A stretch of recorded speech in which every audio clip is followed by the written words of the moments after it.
ท่านรองประธานประเทศได้ต้อนรับฐานทูตฟิลิปปินส์ประจำลาวเข้าเยี่ยมอำลาในโอกาสที่สำเร็จการปฏิบัติหน้าที่เวียกงานทางการทูตอยู่ลาวในตอนเช้าของวันที่ 11 มีนาคม 2025 ท่านนางปณิยาโทตู้รองประธานประเทศ แห่งสาธารณรัฐประชาธิปไตยประชาชนลาวได้ต้อนรับการเข้าเยี่ยมอำลาของท่านนางดีน่าจอยอามาตงเอกอัครราชทูตวิสามัญผู้มีอำนาจเต็ม แห่งสาธารณรัฐฟิลิปปินส์ประจำลาวในโอกาสที่สำเร็จการปฏิบัติหน้าที่เวียกงานทางการทูตอยู่ลาวในโอกาสนี้ท่านรองประธานประเทศได้แสดงความยินดีและสมเสยต่อท่านเอกอัครราชทูต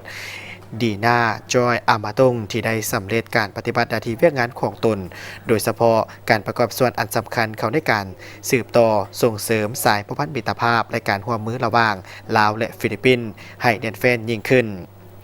ซึ่งแสดงออกในการแลกเปลี่ยนการเยี่ยมยามของการนำขั้นสูงของสองประเทศลาวและฟิลิปปินส์อย่างเป็นปกติ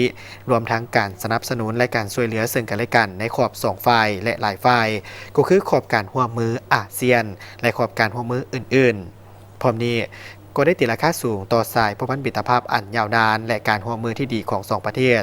พิเศษในปี 2025 นี้เป็นปีแห่งการเฉลิมฉลองวันสร้างตั้งสายสัมพันธ์การทูตระหว่าง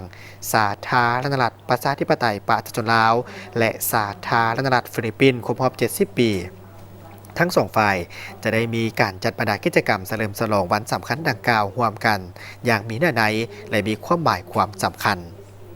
ในโอกาสนี้ท่านเอกอัครราชทูตดีน่าจอยอามาตงก็ได้แสดงความสมเสยต่อกับสาธารณรัฐประชาธิปไตยประชาชนลาวที่ได้ประสบผลสำเร็จอย่างสูงในการเป็นประธานอาเซียน 2024 ก็คือผลสำเร็จในกองประชุมสุดยอดอาเซียนครั้งที่ 44 และ 45 และกองประชุมสุดยอดที่ปิ่นอ้อมที่เกี่ยวข้องที่สาธารณรัฐประชาธิปไตยประชาชนลาวในปี 2024 ผ่านมาได้แสดงความขอบใจที่ประเทศลาวได้อำนวยความสะดวกและให้การร่วมมือในการปฏิบัติหน้าที่ของตนจนประสบผลสำเร็จและจะสืบต่อประกอบส่วนในการส่งยูส่งเสริมสายสัมพันธมิตรภาพและการร่วมมือที่ดีระหว่างสองประเทศฟิลิปปินส์และลาวให้นับเจริญงอกงามยิ่งขึ้น